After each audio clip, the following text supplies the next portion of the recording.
cousins. Hope all is well.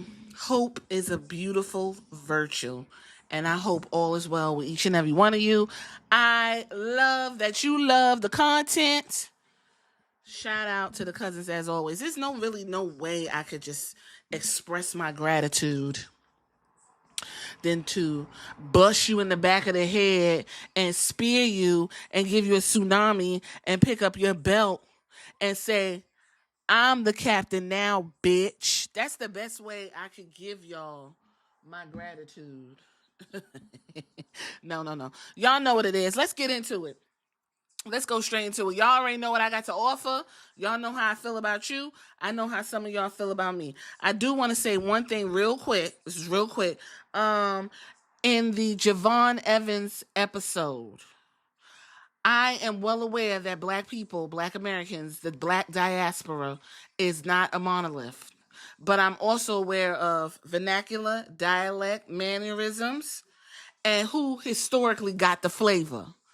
And you all are aware of it too. So when I say the Usos is acting like Black people, I'm specifically saying Black Americans, right?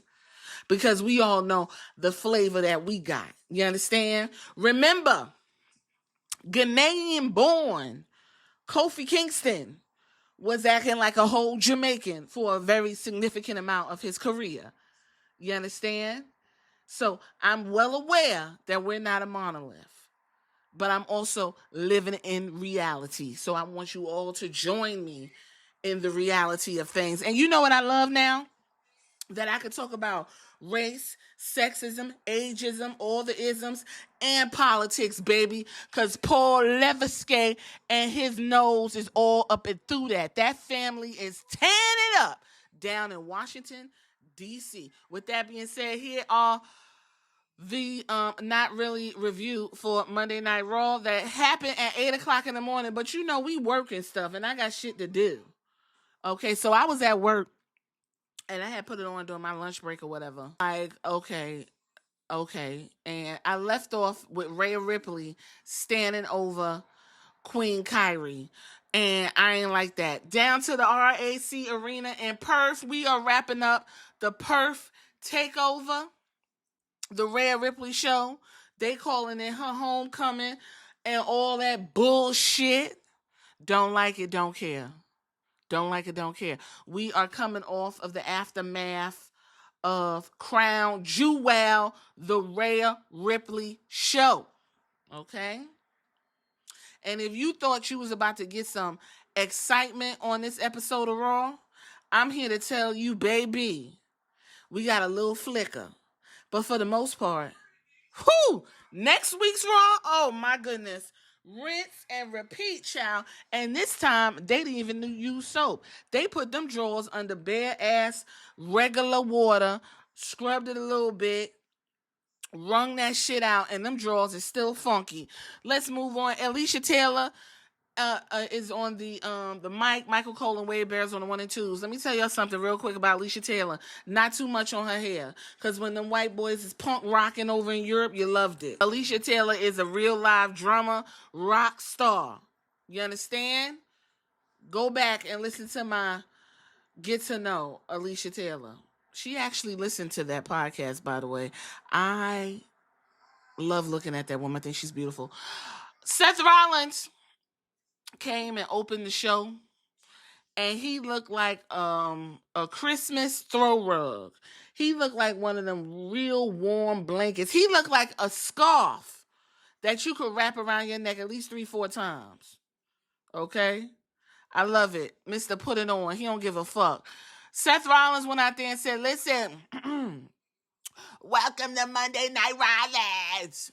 Okay? Wanted to remind everybody that he is the Crown Jewel champion. He's the World Heavyweight champion. He is a revolutionary, a visionary, and he is Seth freaking Rollins. And the dudes in the back, the bronzes and Pigpen, that's the vision, right? He went on to sing the praises of his fellow henchmen. He told Bronson Reed that he is the new tribal chief, child. He told Braun Breaker that he is the future. The future. Yeah, the future. That was Braun Breaker's response. Seth Rollins said 6 months ago, who knew we was going to be where we at? Look at us, everybody. Look where we at. Look. Huh? Look at us. Yeah? Uh-huh. Yep. And essentially, that is what we got. Roman Reigns ran him down, claimed that Roman Reigns got his ass whooped, rolled out the ring. We ain't going to see Roman till Christmas. He did make that clear. He reminded you all that he was the Shield. He helped out the QB1. And he is that bitch, and he will be respected. You understand? Good. And that is your opening show.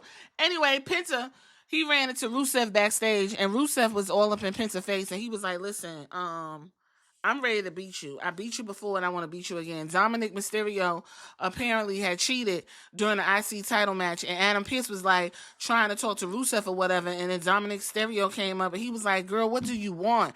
And Dominic was like, why you talking to that bitch? I already won or whatever. And Adam Pearce was like, no, bitch, you cheated. And Penta was like, you know what?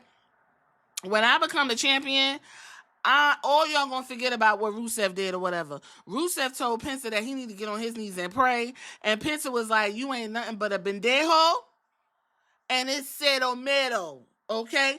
We going to the first match, Dominic Mysterio versus Penta for the Intercontinental Championship. All you need to know is that Dominic ends up getting a hammer and sticking it in his shoe, and he went ahead and bust Penta in his shit with a 619. Okay, and Penta went ahead and took out Rusev real quick. That's it. Dominic retained.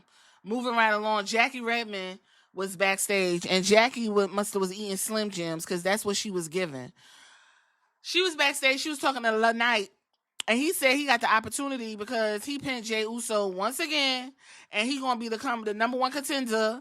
And the only difference this time is that CM Punk will not be his tag team partner. Well, CM Punk was like, girl, I'm gonna be the number one contender, and I'm gonna be up in there doing my thug thizzle. You got everything confused. And the Knight was like, you know what? I'm tired of you coming up in here and interrupting what I got going on. I'm going into the ring. I deserve all the things, and I'm going to do what I got to do. And Punk was like, let me tell you something. If anybody's going to get the number one contender match, it's going to be me, girl. So you might as well just pack it up and keep pushing. You understand? I don't give a fuck what Jey Uso got to say, do, or otherwise. LA Knight was like, girl, yeah. Asuka, she was backstage, listen, disrespecting the fuck out of Kairi Sane. I'm going to need Kairi Sane to get it together, honey. Because it ain't going to be but too much smacking you going to do. So Asuka yelling at Kairi for losing the match down to the crown jewel. And Kairi was like, I'm sorry. I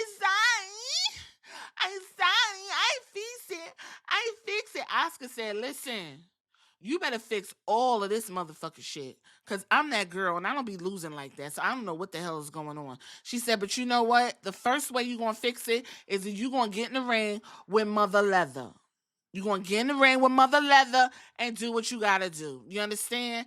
And Kyrie was like, but I hurt. I hurt right here. And Asuka said, who you talking to, bitch? And Kyrie's like, I don't want to do it. Asuka slapped the dog shit out of Kyrie. When I tell you it's giving Roman Reigns in the beginning stages of conditioning Jey Uso to become main event Jey. If Kairi Sane stays in this abusive and toxic friendship / family, Kairi gonna be a fucking monster. And you know what? That's what I'm looking for. She got the shit slapped out of her. And she said,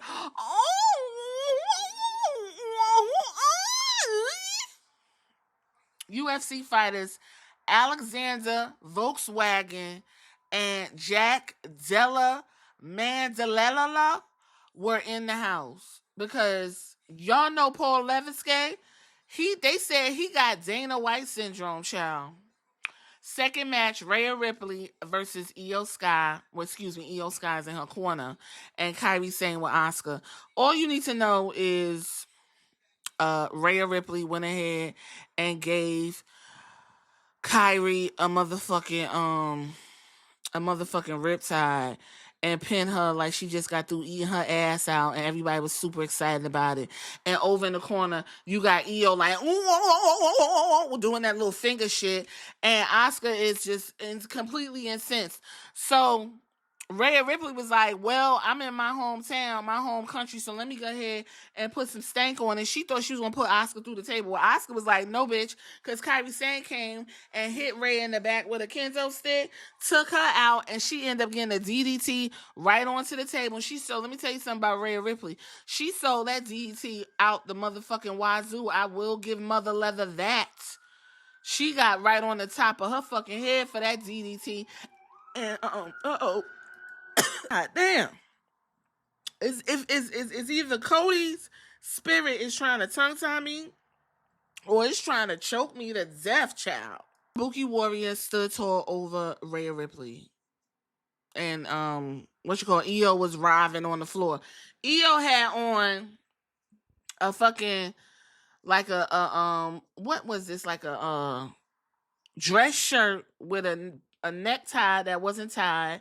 She had on coochie cutters and she had on big, thick ass, bejeweled fucking Fortnite boots. I just wanted to let you know that.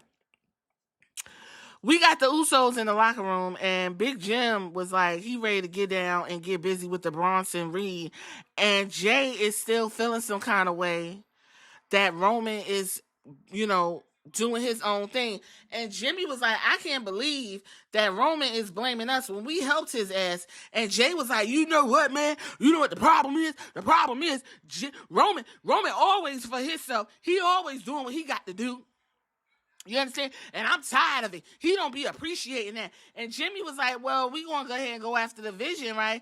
And Jay was like, yeah, well, you know what? I got a big triple threat tonight, so I'm not really, interested in whatever you got going on. And Jimmy was like, bitch, who you talking to? What you trying to say? I don't got my own situation happening. I can't run my own fade. Like, what we doing? And Jay was like, well, wait a minute, Jimmy. I wasn't talking like that. And Jimmy said, you know what, bitch? Don't even worry about it. He said he about to go handle his business. And we go right into Bronson Reed and Jimmy Uso. Jimmy, I know you done packed up my girl Mother Caution, but I'm gonna need you to do something about that gut. Like, you let yourself go, boo, a little bit. And you still good looking or whatever. You still got a fat ass, but I'm gonna need a little bit more. I'm gonna need you to tighten up. Either way, he ended up getting his ass beat, and he was getting speared and fucked all up in the ring. Got the shirt taken off, gut rolled out. Everything was real fucked up for Jimmy. And Jay came in and he saved everybody and super kicked people, whatever the case may be. And that's when the Bronzes, they fled the scene, and Jimmy and Jay was in the ring. But Jay was like, you fucking up stuff. You need to get your shit together. And Jimmy was like, what are you talking about? I'm out here doing what I gotta do. So I don't know what them two bitches got going on, but they need to figure it out. Lyra Valkyria, she was asking Bayley if she good. Let me tell you something though. Bayley's breast was very prominent tonight. I was like, wow, look at those things. But then I looked up, Bayley, we gonna have to figure out a foundation that don't make you look haggard. Cause it's touch and go, girl. Like, ugh. Anyway, she was like, yeah, we can go out there and do our thug this. We a team or whatever. And Lyra was like, listen, I don't got time for you not taking your goddamn medication. Bayley was like, I took my medication, girl. Let's go. We about to do this. And we went right into a match with Bayley and Lyra versus the Judgment Day, which is Roxanne. Yup, that's it. The Rockhands. The Rockettes. Listen, we in the vortex, and I don't even care. All you need to know is at the end of all of this, Lyra was under pressure. She slapped the shit out of Bayley, which made Bayley go into her other half or whatever. And then Bayley just started running wild, and she went and Rose planted fucking old girl down to the mat and gave her a elbow drop. And then that's how Bayley and Lyra won. They was hugging or whatever. So I don't even know what's going on with that. Then we go to the Vision locker room, and Paul Heyman is sitting down, and Paul Heyman looks absolutely disgusting. He looked like he smelled like pepper. Like under his under that turkey neck, it got white stuff. And anyway, Seth Rollins was feeling good, feeling fine. He got the belt. He got the ring. He got the other belt. He got a wife. He got a daughter. He got the vision. And he got the oracle. He said, I am in the place I want to be. It don't get no better than where I'm at. I am on the mountainside. I am a revolutionary, guys. This is where you want to be. You want to be up here with me. And you know what? In the next 6 months, 18 months, 24 months, 3-4 years, I'm going to get you there. We're going to go to phase 2. Paul Heyman was like, you know what? I love everything you got going on. I love it. And the Bronzes was like, okay, girl, show us what you got. Move right along. Adam Pearce was backstage talking to AJ Styles. And AJ was like, listen, you saw what I did down to the crown jewel. And Adam Pearce was like, yes. And, you know, they was cackling and kiki or whatever. And then, old boy interrupted what they got going on. Dominic was like, you still running around backstage? Won't you find something to do, AJ? I'm a double champ. I'm that bitch. I am the king of the luchadors. And AJ was like, you know what? It's funny. You stay running around with them 2 titles like you ain't got shit to do. So Adam Pearce was like, well, you know what? It's time for you to find something to do. So how about we go ahead and get some matches going? He said, since you going to be defending the IC title against Rusev next week, AJ was like, girl, how about I go get Dragon Lee / Penta and we go ahead and get the Judgment Day with the tag team situation, and we have that too next week. Because them hoes ain't doing nothing with them belts. And Adam Pearce was like, you know what? I didn't even think of that. He was like, I like that. We gonna have you do the Rusev, and you 2 bitches do the tag team. We gonna have the fucking Judgment Day working. I like that, AJ. You know what? We gonna make that shit official. He was like, you a bad bitch. And they was like, yes. And AJ was shaking his locks like, yes. Next week on Raw, get this, it's going to be so good. Get ready. Becky Lynch is going to put her IC title up against Maxine Dupree because y'all love what Maxine Dupree was given. And let me be clear. Maxine Dupree was given the best she got, but I'm going to need her to come a little closer with the punches. I'm going to need her not to do the phantom hits. And I'm going to need Becky Lynch to tighten that shit up. Stephanie Vaquer, she came out to a lot of fanfare. And Jackie Redmond was like, Stephanie, congratulations. You defended that title so good against Tiffany Stratton. And then you got to get hugged up and rubbed down by Paul Levesque. You a bad bitch. How you feel? And Stephanie said, I hear blessed cause I first ever in WWE history to win 4 titles in 1 year.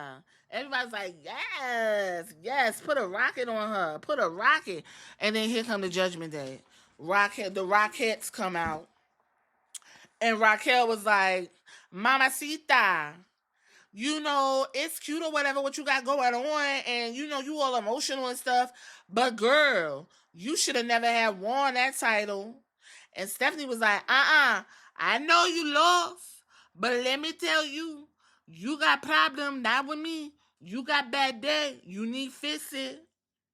Roxanne was like, first of all, Stephanie, but it wouldn't even been your problem if I got in a match and I deserve it because everyone seems to forget that I was the last one to beat Io Sky. I should have been at WrestlePalooza. I should be women's world champion.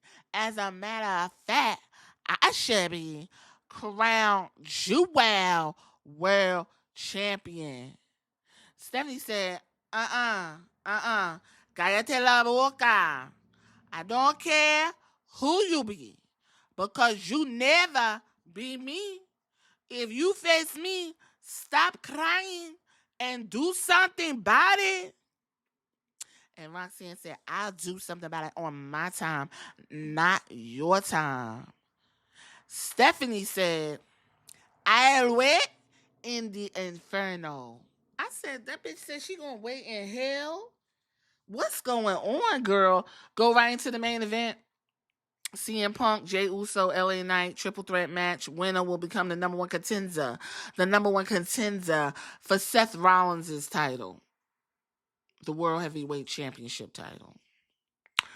All you need to know is the shit broke down, or whatever the case may be, and the goddamn CM Punk ended up getting the pinfall, and the Bronzes came running out, fucking everybody up. LA Knight was in that corner the whole fucking segment. Okay, the whole segment. He did not leave that corner. I don't know where Jey Uso went, but I know when he got that go to sleep, his fucking fronts came out, and CM Punk, what I told y'all, CM Punk took Jey Uso teeth. Didn't I tell y'all? CM Punk was like, I need those. Anyway, they end up being CM Punk's ass or whatever, and the Vision stood tall in the ring. Everybody was like, yeah. And Seth Rollins was like, you know, I'm a bad bitch. And he was twerking and stuff.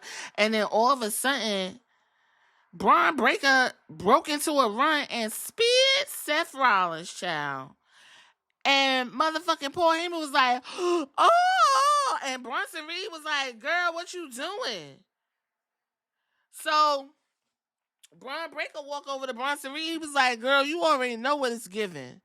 You already know what's a given. Bronson was like, you know that, girl. And he drugged Seth Rollins over to the corner and did a tsunami on him. And then Bronson went over there and he went and got, what's his name? Braun Breaker snatched the belt. And he went over to Paul Heyman. He was like, what you finna do? Who you finna be with? Paul Heyman was like, I'm about to be with y'all. And he put both their hands up while Seth Rollins is rolling all over the motherfucking ring. And that is the way Raw ends it. Mm-hmm. So, the biggest thing coming out of Raw is the Vision is no more. Now, Seth Rollins, they claim, is injured, so maybe he's going to go take a break and go fuck his wife. I don't know. But now it's the Bronzes and the Oracle. So what is this gonna be looking like? So you got they're gonna be tag teaming, they're gonna be going after all the titles, or they gonna do the whole we got all the goals shit. Like, what we finna do? Because to be honest with you, don't keep the Bronzes just on Raw. You might as well have them float. You might as well have them go down to NXT and beat the girls up, go over to SmackDown and whip them hoes up over there and come back to Raw too. You might as well take them goddamn belts off the Judgment Day and give it to the Bronzes and go ahead and let's get this party started. Because y'all said Bronson and Braun Breaker supposed to have a breakout. Them motherfuckers supposed to break out this year. So the way you got Stephanie Vaquer with a rocket on her ass doing a devil's kiss every 5 minutes, you gonna need Bronson and Braun to be twerking and doing all kind of shit on their way to the moon if we gonna get this shit going. I'm gonna be honest with you, I ain't all that excited, you know what I mean? Because I just don't see it for Bronson. But I'm going to just sit back and see how this goes before I say, I told you so. But other than that, y'all, that was Raw. That was Raw. And I just want to take the time out to give a round of applause to the 8 a.m. Raw.